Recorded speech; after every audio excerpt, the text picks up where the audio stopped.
Assalamualaikum warahmatullahi wabarakatuh. Kelas Dasar Public Relations. Sekarang kita bertemu di pertemuan selanjutnya ya. Di pertemuan kedua kita akan membahas berkaitan dengan konsep dasar Public Relation. Jika kemarin kita sudah membahas secara singkat tentang apa itu definisi dari public relation dari si kata ya. Jadi public itu adalah berkaitan dengan umum di sini adalah tidak hanya sekedar masyarakat yang sempit, tapi juga banyak. Kemudian relation ini adalah hubungan yang luas, begitu ya. Nah, kenapa harus ada S-nya? Saya akan ulas lebih dalam lagi di materi hari ini, yang merupakan pengembangan lanjutan dari materi minggu lalu. Sudah siap ya? Baik, kalau kita bicara berkaitan dengan public relation, mungkin banyak yang bertanya di antara kita, what is PR? Why you have to put S after word relation ya? Nah, PR itu apa sebenarnya? Kita lihat dari definisi dari Frank Jefkin ya. Frank Jefkin ini adalah salah satu tokoh PR yang cukup terkenal ya. Ada bukunya judulnya Public Relation, dan dia menjadi salah satu buku rujukan bagi mahasiswa-mahasiswa yang mendalami ilmu Public Relation. PR adalah apa sebenarnya PR gitu ya? PR adalah semua bentuk komunikasi yang terencana. Saya sudah sampaikan di minggu lalu bahwa tidak ada pekerjaan PR yang tidak based on plan gitu. Tidak based on plan begitu. Jadi semuanya dia adalah bentuk komunikasi yang terencana, ada perencanaan begitu. Baik itu ke dalam maupun keluar. Nah, antara suatu organisasi dengan semua halayaknya. Seperti yang Anda ketahui bahwa khalayak PR tidak hanya masyarakat sekitar, tapi ada banyak khalayak PR. Khalayak dalam PR disebut juga sebagai public PR. Nanti saya akan jelaskan siapa saja yang menjadi PR public atau publiknya yang dimiliki oleh PR. Gitu. Nah, dia merupakan kegiatan komunikasi yang terencana, baik itu ke dalam maupun keluar antara sebuah organisasi dengan semua khalayaknya atau publiknya. Dalam rangka apa? Dalam rangka mencapai tujuan-tujuan yang spesifik yang berlandaskan pada rasa saling pengertian. Ini yang diharapkan dalam hubungan PR dengan khalayak atau publiknya, yaitu terciptanya rasa saling pengertian. Nah, kemudian there are so many relations in PR, not only one kind of society. Ya, seperti saya bilang tadi bahwa ada banyak hubungan atau relation yang dijalin di PR, tidak hanya masyarakat sekitar. Ada government relation, ini tentu berkaitan dengan hubungan dengan pemerintah. Kenapa PR harus berhubungan dengan pemerintah? Ya, PR ini kan merupakan representasi lembaga ya, atau dia bekerja untuk kepentingan lembaga atau organisasi. Nah, dalam kepentingan lembaga atau organisasi itu tentu ada kebijakan-kebijakan pemerintah yang itu sedikit banyak akan mempengaruhi perusahaan yang bersangkutan. Sebagai contoh misalnya, dalam di kampus, saya ngambil contoh PR-nya kampus atau Humas UMM. Nah, Humas UMM ketika menjadi representasi dari lembaga kampus gitu ya, membawa nama baik kampus, tentu dia harus membangun relasi juga dengan pemerintah, karena misalnya berkaitan dengan kebijakan wisuda.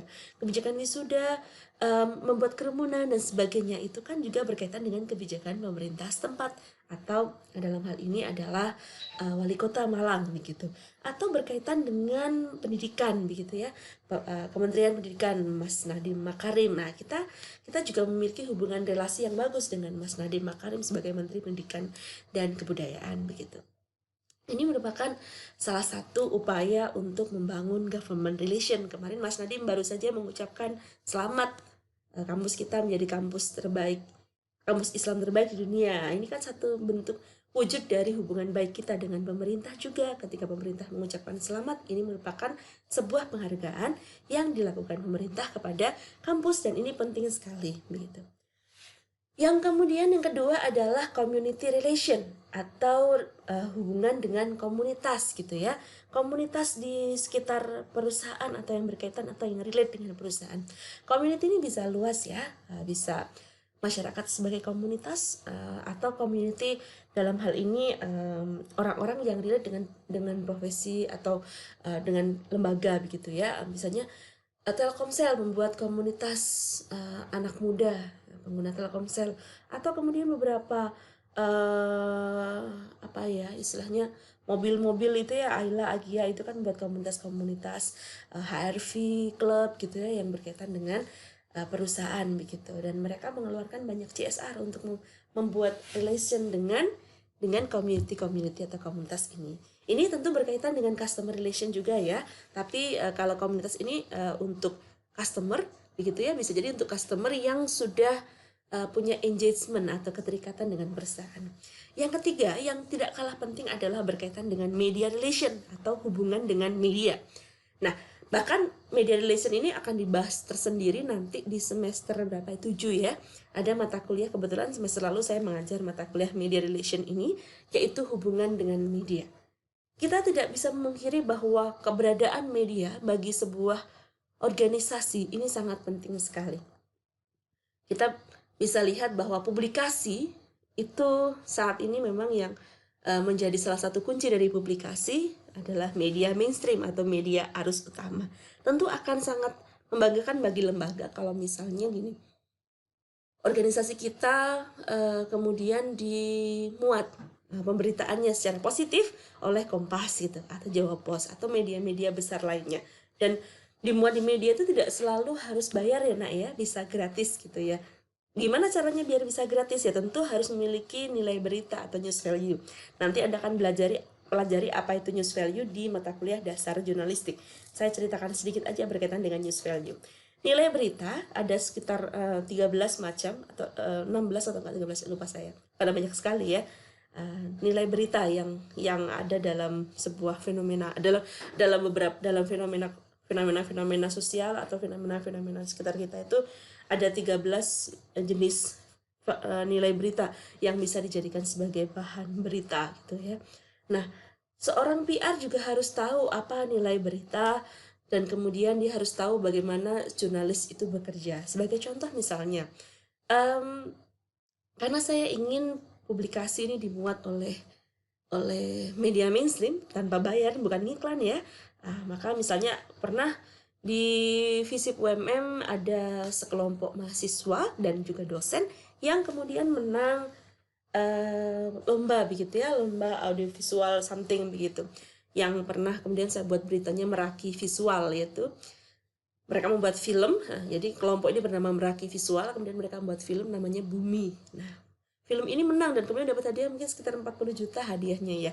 Dan media belum banyak yang mengangkatnya, atau bahkan belum ada yang menulisnya. Saya sebagai PR-nya fakultas, kemudian saya mencoba untuk membuat pemberitaan sendiri berkaitan itu. Saya wawancara dosen pembimbing mahasiswa yang tim Meraki Visual itu, kemudian saya juga wawancara mahasiswa, saya bikin sebuah tulisan bahkan berseri, bukan berseri, dua tulisan begitu dengan dua angle yang berbeda.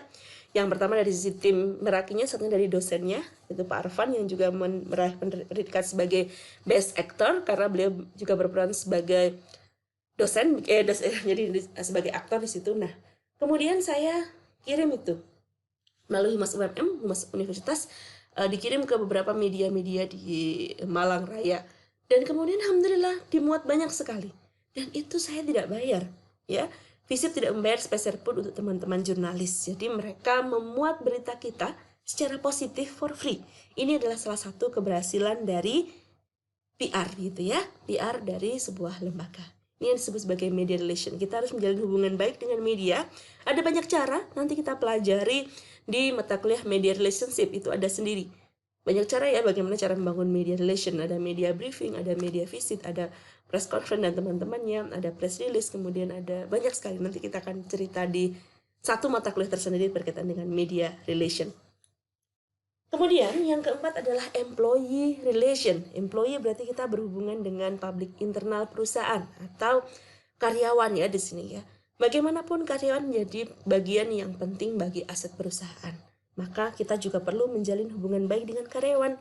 Jangan sampai terjadi semacam konflik dengan karyawan. Nah, ini PR yang bertugas untuk menjaga hubungan baik dengan karyawan.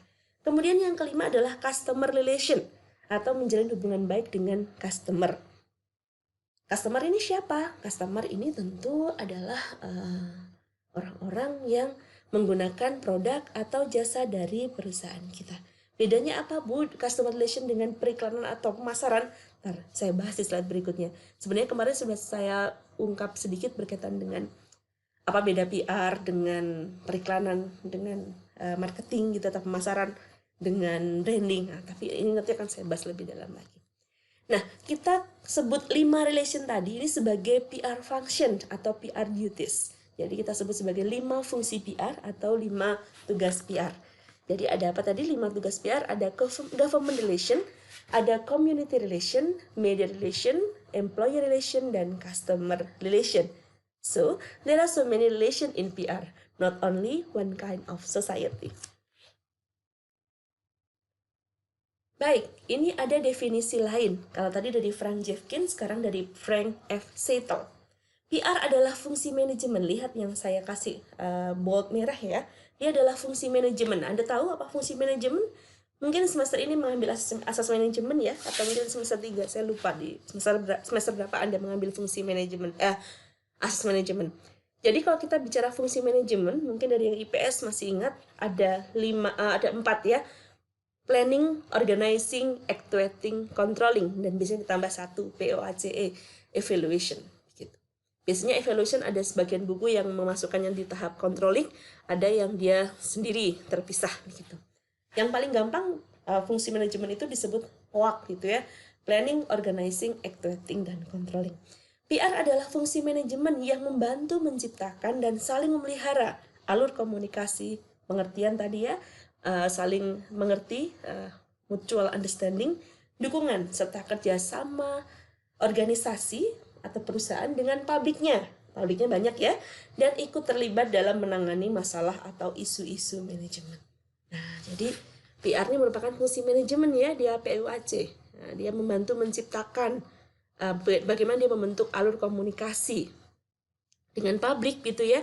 Dan PR terlibat dalam menangani masalah atau isu-isu manajemen. Kalau ada krisis di perusahaan, PR yang menjadi bagian yang mengambil peran dalam posisi itu. Sebagai contoh, pesawat jatuh. Yang barusan jatuh Sriwijaya misalnya. Nah, ini PR juga memiliki tugas untuk menangani krisis itu. Bagaimana membalikan lagi nama baik Sriwijaya sehingga kemudian tidak dicap sebagai perusahaan atau pesawat yang menyebabkan kecelakaan atau sesuatu hal yang celaka bagi publiknya. PR harus mampu untuk bagaimana mengembalikan nama baik itu. Itu merupakan salah satu juga fungsi manajemen ya, dan itu nggak bisa dilakukan dengan tiba-tiba atau sesuka hati gitu. Ada perencanaan, ada pengorganisasian, ada actuating, ada controlling gitu ya, yang itu mengukur bagaimana kerja-kerja PR gitu. Oke, ini adalah karakteristik PR ya.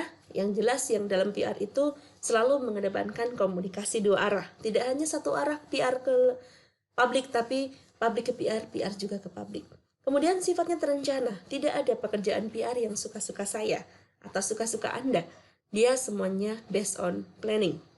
Yang ketiga, orientasinya pada organisasi. Ya, karena PR adalah representasi lembaga, dia menjaga marwah nama baik lembaga, maka dia berorientasi pada organisasi atau lembaga. Tapi PR itu beda dengan juru bicara ya. Nah, jadi kalau juru bicara itu biasanya relate dengan seseorang. Kalau PR, maka dia relate dengan lembaga atau perusahaan atau organisasi. Kemudian sasarannya itu publik ya, yang dia ajak berelasi itu adalah publik.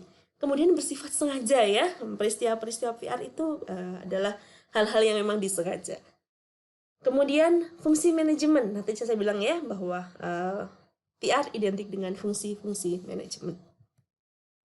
Nah, PR dan periklanan beda, ya beda. Coba Anda baca itu.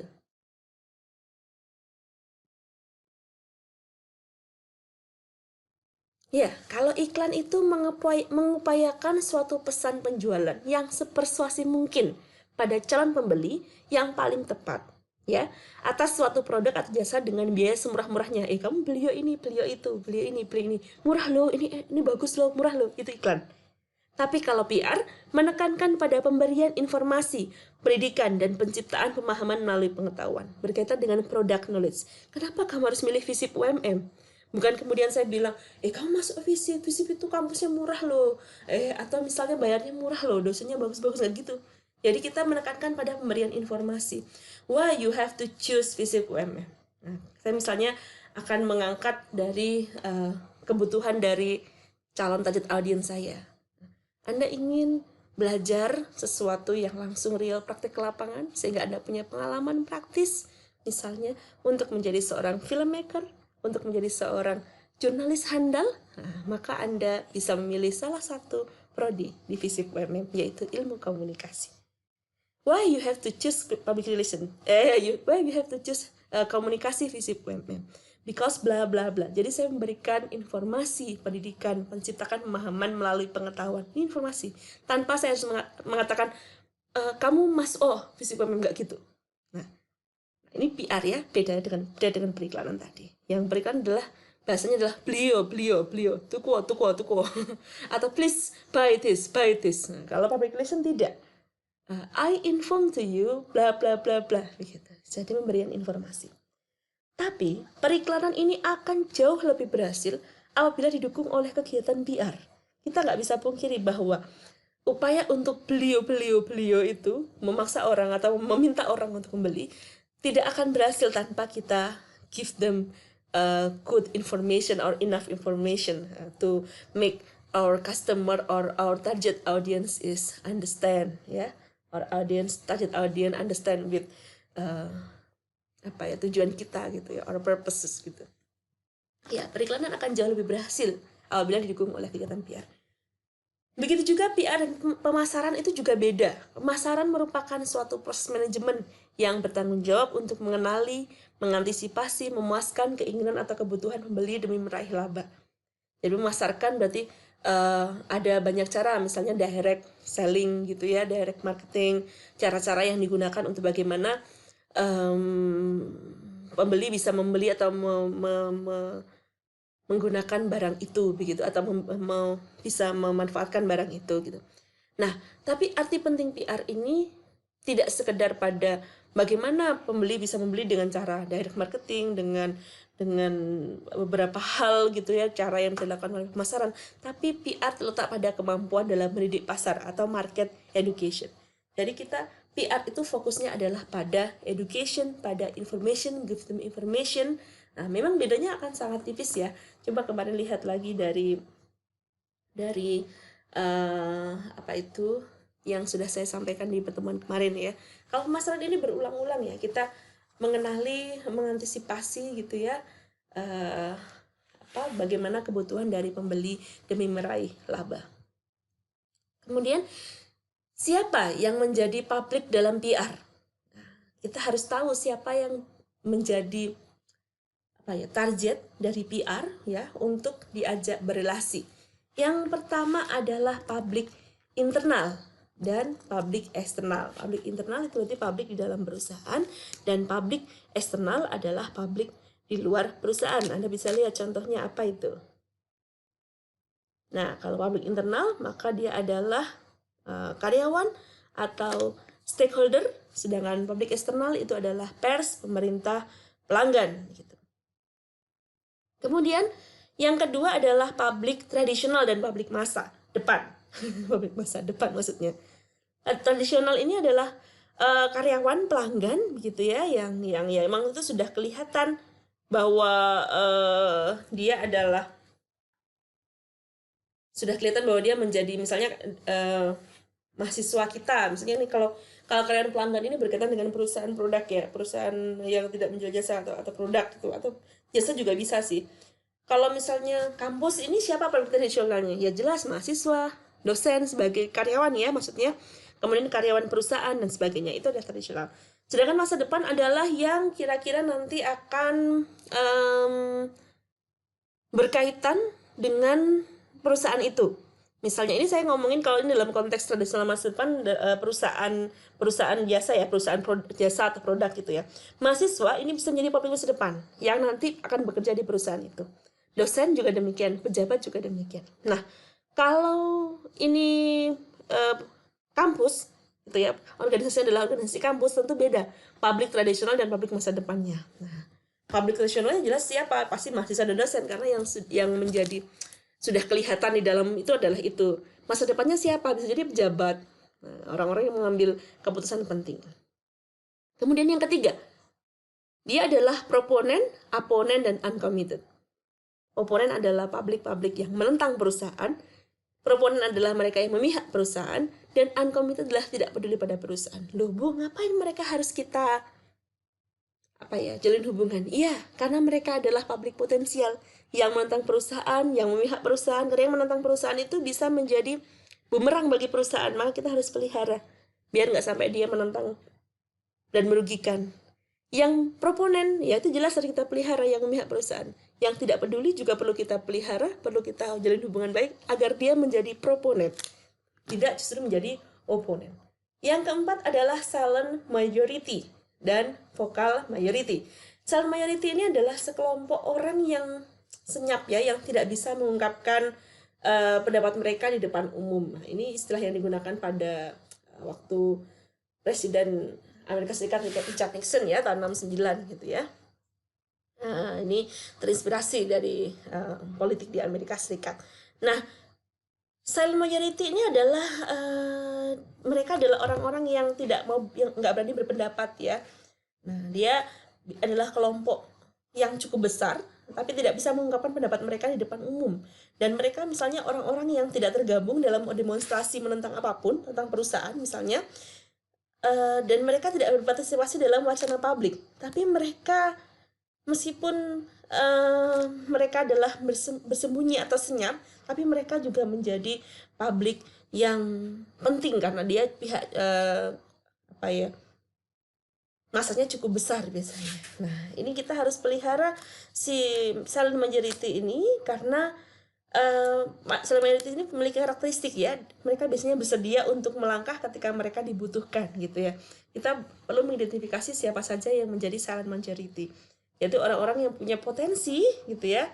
Mereka memang tergolong pasif, nggak bisa menganalisa gitu ya, tapi mereka bisa kita arahkan gitu. Apalagi yang vocal majority, mayoritas adalah masyarakat atau mereka yang biasanya mengkritik perusahaan atau dia tidak oponen ya, tidak menentang, tapi dia punya kemampuan untuk bersuara lebih gitu. Dia kritis, misalnya influencer, kemudian dia vocal majority misalnya YouTuber yang punya vocal majority.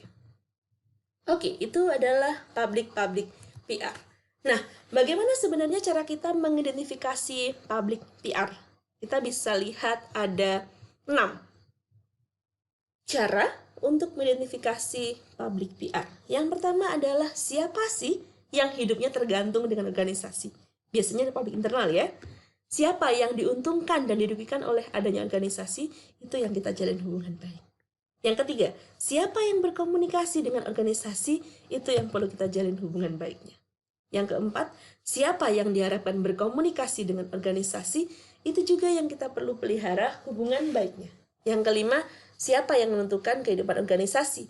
Misalnya pemilik saham, itu juga kita perlu untuk menjalin hubungan baik.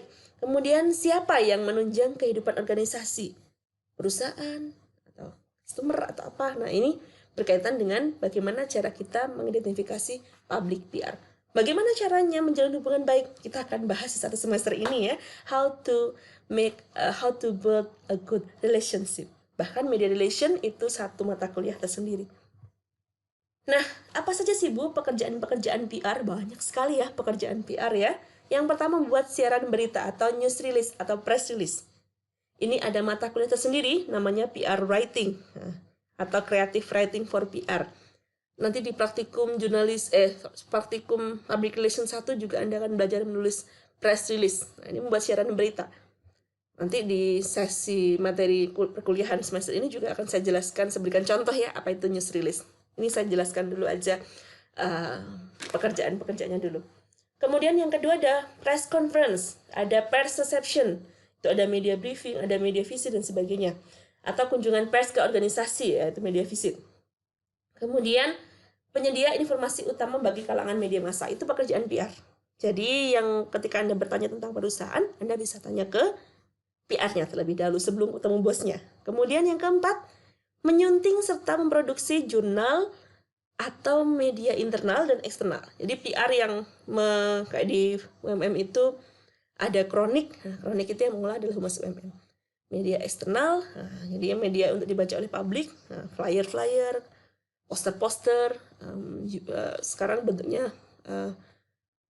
ada visual ya, misalnya video-video dan sebagainya, konten itu kan berkaitan untuk external relation ya, itu PR yang mengerjakan. Kemudian nih, mempersiapkan audiovisual, company profile, tayangan slide. Nah, company profile visip kemarin saya barusan bikin yang versi bahasa Inggris. Nah, ini PR yang menyiapkan. Kemudian mempersiapkan dan mengatur acara-acara pameran. Ya, ketika kita promosi pameran, maka kita yang menyiapkan. Yang ketujuh, kita mempersiapkan dan memelihara bentuk dan identitas organisasi. Logo, ini penting. Bagaimana kita mensosialisasikan visi misi, logo, itu pekerjaan PR. Kemudian mempersiapkan survei-survei opini. Pernahkah Anda mengisi survei-survei, misalnya saya pernah bikin postingan di Instagramnya Visip. Sudah siap belum kalian US minggu ini? Siap? Tidak? Siap? Tidak? Atau siapa dosen yang buat kamu teringat dan kangen dengan Visip? Nah, itu kan survei-survei opini. Nah, ini pekerjaan PR.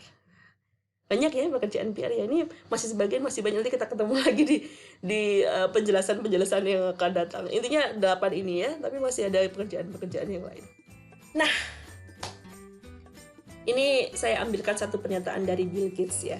If I was down to my last dollar, I will spend it on public relation. Betapa berharganya public relation. Jadi bahkan Bill Gates mengatakan ketika dia punya dolar yang terakhir, dia akan menghabiskannya itu untuk public relation. Karena itu yang bisa menjaga hubungan baik, bisa menjaga nama perusahaan tetap ada di posisinya. It's called public relation. Terima kasih. Silahkan setelah ini nanti sesuai jamnya Anda masuk ke Google Meet ya. Kita bisa mendiskusikan yang Anda butuhkan. Mungkin ada yang ditanyakan, silahkan. Terima kasih, semoga bermanfaat. Assalamualaikum warahmatullahi wabarakatuh.